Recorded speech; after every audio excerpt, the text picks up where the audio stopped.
Hello बच्चों, स्वागत है आपका आपके अपने चैनल गणेशा वर्ल्ड में। बच्चों, जैसे कि आप सभी को पता है, हमारी 12th केमिस्ट्री की सीरीज चल रही है, जिसमें हम 4th यूनिट पर पहुंच चुके हैं। और 4th यूनिट में भी हमने कई सारे टॉपिक को कर लिया है कंप्लीट। यूनिट फर्स्ट भी करके आए हैं, सेकंड किया है, थर्ड किया है, तो यूनिट 4 हम चल रही है। इसमें हमने कई सारे टॉपिकों को कंप्लीट किया है। तो यदि आपने अभी तक उनको नहीं देखा तो चैनल की प्लेलिस्ट में जाकर आप उनको देख सकते हैं, ठीक है, और समझ सकते हैं। और इसके अलावा यदि आप नए व्यूअर हैं तो चैनल को सब्सक्राइब करें, लाइक करें और शेयर करें, ठीक है। तो आइए, हम आज का टॉपिक हमारा है कि आज के टॉपिक में हमें पढ़ना है छद्म या आभासी कोटि की अभिक्रिया। क्या बोला मैंने? छद्म या आभासी कोटि की अभिक्रिया। इसको हम बोलते हैं छद्म या आभासी कोटि की एकाणुक अभिक्रिया, जिसको हम इंग्लिश में बोलेंगे स्यूडो यूनिमॉलिक्यूलर रिएक्शन। क्या बोला? Pseudo unimolecular reaction. इसको हम पढ़ते हैं। तो इसके लिए हमने पढ़ के रखा है, पहले से पढ़ के रखा है कि जो आणविकता होती है या अभिक्रिया की कोटि होती है, ये क्या चीजें होती हैं, ठीक है। तो 1 मिनट इन पे हम बात करेंगे। तो आणविकता की बात की जाए तो आणविकता में हमने बताया था कि यदि किसी अभिक्रिया में, मतलब किसी भी अभिक्रिया में जितने अणु, परमाणु या फिर आयन भाग लेते हैं, उनकी जो संख्या निकल कर आती है उसे हम क्या बोलते हैं? उसे क्या बोलते हैं? हम आणविकता बोलते हैं। हमने पढ़ के रखा है, ठीक है। क्या बोला हमने? किसी अभिक्रिया में जितने अणु, परमाणु एवं आयन भाग लेते हैं, उनकी जो संख्या निकल कर आती है उसे हम क्या बोलते हैं? आणविकता होते हैं। थोड़ा सा आप समझा भी दे रहा हूं मैं, ठीक है। जैसे मान के चलो ये NH3 है, NH3, ठीक है। और ये NH3 यदि N2 और H2 में टूट जाता है, N2 और H2 में टूट जाता है, ठीक है, तो इसको बैलेंस करेंगे तो यहाँ पर 2 आएगा, इसको यहाँ पर आएगा 3 आएगा, ठीक है। ये बैलेंस हो गई, ठीक है। अब इस अभिक्रिया में देखो, ये अभिकारक है और ये क्या बन रहा है? उत्पाद, ठीक है। तो आप ये देखो, इस अभिक्रिया में कितने अभिकारकों ने भाग लिया है? कितने ने भाग लिया है? 2। कितने NH3 ने भाग लिया है? 2 NH3 ने भाग लिया है। मतलब इसकी जो आणविकता है वो कितनी है? 2 है। ये सब चीजें मैंने आपको पहले बता दी, ठीक है। तो ये आप आणविकता समझ गए। इसके बाद अभिक्रिया की कोटि पर 1 मिनट हम बात करेंगे, ठीक है। तो अभिक्रिया की कोटि, किसी रासायनिक अभिक्रिया में जो अणु, परमाणु भाग ले रहे होते हैं, उनके सांद्रण में यदि परिवर्तन होता है तो जितने अभिकारकों के सांद्रण में परिवर्तन होगा, उन अभिकारकों की जो संख्या निकल कर आएगी उसे हम बोलते हैं अभिक्रिया की कोटि। यदि सांद्रण में परिवर्तन नहीं होगा तो अभिक्रिया की कोटि नहीं निकल सकती, ठीक है। तो आपको याद रखना है, जैसे मान के चलो ये NH3 है। क्या है? ये NH3 ही है। यहाँ पर ये NH3 गैस है। अब यहाँ पर ये NH3 गैस है और यहाँ पर भी NH3 गैस है। मतलब इसके सांद्रण में कोई परिवर्तन नहीं हो रहा है ना, क्योंकि जब सांद्रण में परिवर्तन होता है तो कोई अभिक्रिया ठोस से गैस में या गैस से द्रव में ये चेंजेस आ जाते हैं, बदल जाते हैं, ठीक है। अब यहाँ से तो कोई बदलाव नहीं आ रहा है, ये गैस में था, गैस में है, कोई परिवर्तन ही नहीं हुआ है ना, मतलब इसके सांद्रण में परिवर्तन नहीं हुआ। तो यहाँ से यदि हम कोटि निकालें अभिक्रिया की तो वो शून्य आने वाली है। क्या आने वाली है? शून्य, ठीक है। तो हमने अभिक्रिया की कोटि और आणविकता पर थोड़ी थोड़ी बात की। तो इसके बाद हम पढ़ लेते हैं छद्म या आभासी। दोस्तों, जो छद्म या आभासी कोटि की अभिक्रिया होती है, एक ऐसी अभिक्रिया होती है जिसकी आणविकता और अभिक्रिया की कोटि दोनों अलग अलग होती हैं। क्या बोला मैंने? छद्म या आभासी कोटि की अभिक्रिया एक ऐसी अभिक्रिया होती है जिसकी आणविकता और अभिक्रिया की कोटि दोनों अलग अलग होती हैं। जैसे इसको उदाहरण के थ्रू समझो। मान के चलती है ये NH3 है, ये अमोनिया है। इस अमोनिया को हम गर्म कर देंगे तो इस अमोनिया का अपघटन हो जाएगा N2 में और H2 में।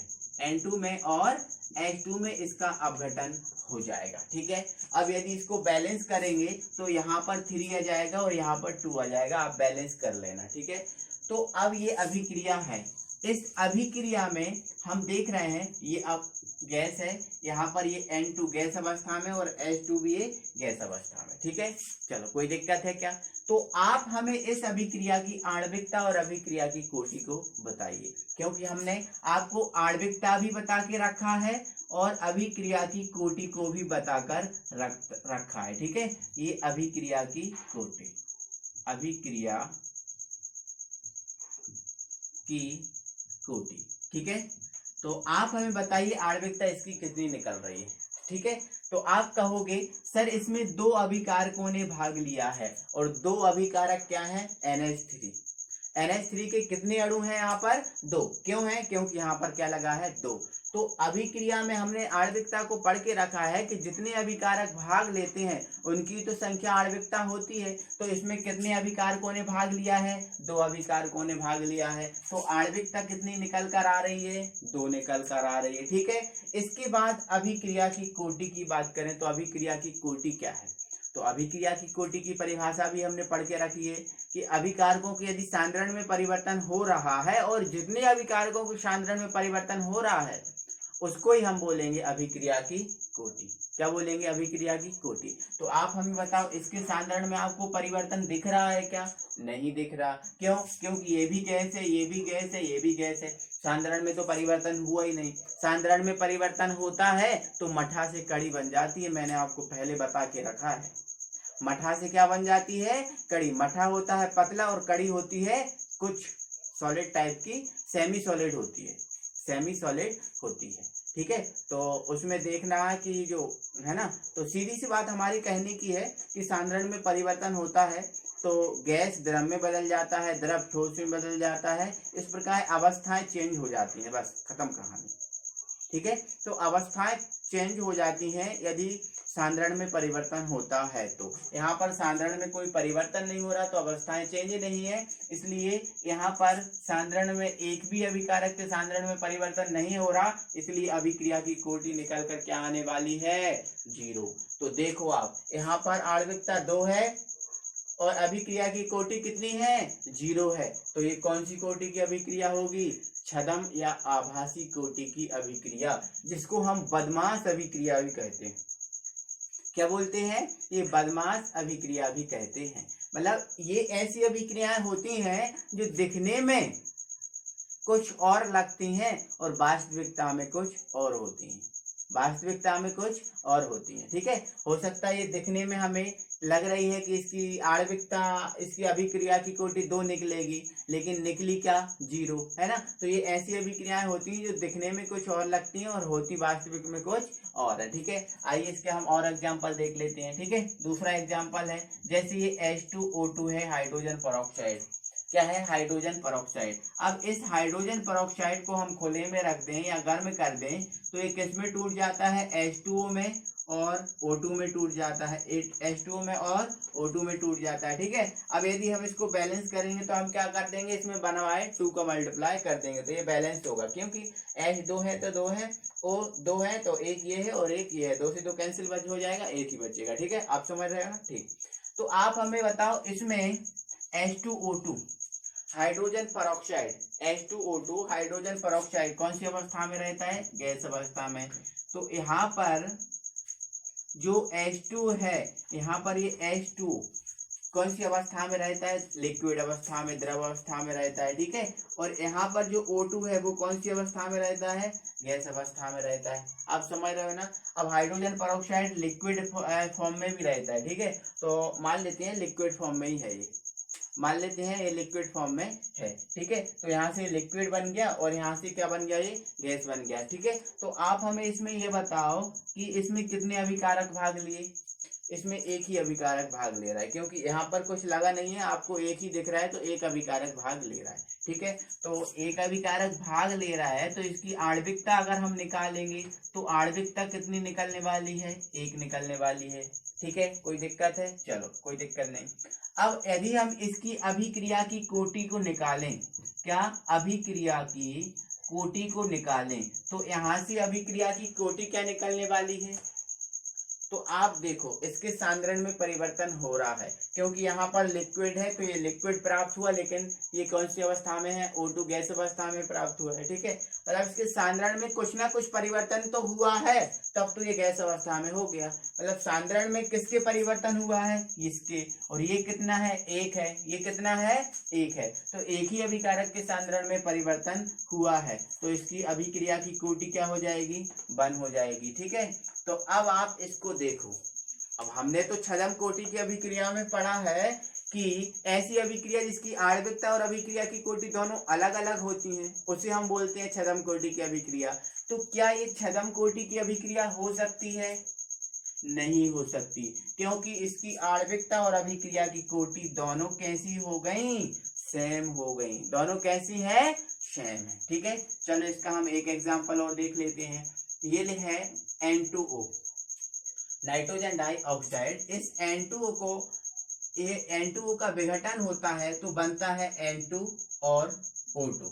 इसको बैलेंस करेंगे तो हम इसमें 1/2 का मल्टीप्लाई कर देंगे। ये हमारी कोई अभिक्रिया है। अब हमें इस अभिक्रिया को बताना है कि ये छद्म कोटि की अभिक्रिया है या फिर जो सामान्य अभिक्रिया है। ठीक है, तो हम इसको देखेंगे, तो इसको बैलेंस तो है, कोई दिक्कत नहीं। ठीक है, तो हम इसकी आणविकता पता करनी है और आणविकता के अलावा हमें इसकी अभिक्रिया की कोटि को पता करना है। ठीक है, अभिक्रिया की कोटि ये हमें पता करना है। ठीक है, चलो इसको देखो आप, तो यहाँ पर आप देखो ये N2 है, नाइट्रोजन डाइऑक्साइड गैस अवस्था में रहता है।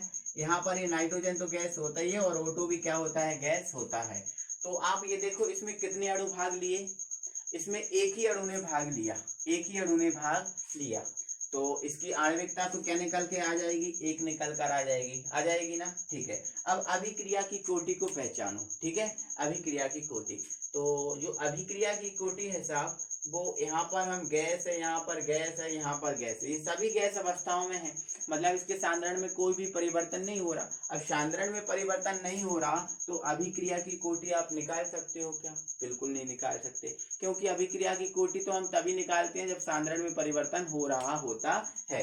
तो यहाँ पर ये सांद्रण में परिवर्तन नहीं हो रहा है, इसलिए अभिक्रिया की कोटि कितने आने वाली है, 0 आने वाली है। ठीक है, अब ये देखो आणविकता और अभिक्रिया की कोटि समान है क्या, नहीं है समान, मतलब ये छद्म कोटि की अभिक्रिया है, मतलब ये छद्म कोटि की अभिक्रिया है। समझ गए आप, अब आप समझ गए होंगे अब छद्म कोटि की अभिक्रिया क्या होती है। ठीक है, तो सबसे पहले आपको क्या करना है, इसकी परिभाषा लिखना है। ठीक है, और परिभाषा में क्या लिखना है, ऐसी अभिक्रिया जिसकी आणविकता एवं अभिक्रिया की कोटि दोनों अलग अलग होती हैं, छद्म या आभासी कोटि की अभिक्रिया कहलाती है। ये हमारी पहली परिभाषा हुई। इसके बाद सेकंड परिभाषा है, वह रासायनिक अभिक्रिया जो वास्तव में प्रथम कोटि की होती है परंतु दिखने पर द्वितीय या उच्च कोटि की अभिक्रिया प्रतीत होती है। क्या बोला मैंने, वह रासायनिक अभिक्रिया जो वास्तव में प्रथम कोटि की होती है, लेकिन अगर हम उसको देखें तो दिखने में द्वितीय कोटि की या फिर उच्च कोटि की अभिक्रिया हमें प्रतीत होती है। तो सीधी सी बात, ये बदमाश अभिक्रिया भी हम इसको कहते हैं। ठीक है, तो पहले आप इन दोनों की परिभाषा लिख लेना। मैंने आपको 2 परिभाषाएं बताई हैं, कोई एक परिभाषा आप लिखना। इसके बाद उदाहरण करके आप ए एग्जाम्पल लिख सकते हो और ए वाला एग्जाम्पल लिख सकते हो। ये नहीं लिखना, ये तो मैंने आपको समझाया था। ठीक है, आपको ये वाला और ये वाला लिखना, क्योंकि यही एग्जाम्पल इसके हैं। ठीक है, तो आज की वीडियो में बच्चों इतना ही, और यदि आपने अभी तक वीडियो को चैनल को सब्सक्राइब नहीं किया तो चैनल को सब्सक्राइब करें, और वीडियो आपको अच्छी लगी है तो वीडियो को लाइक करें, है ना, और बच्चों को शेयर करें जिससे कि उन लोग का भी फायदा हो। ठीक है, तो थैंक यू वेरी मच।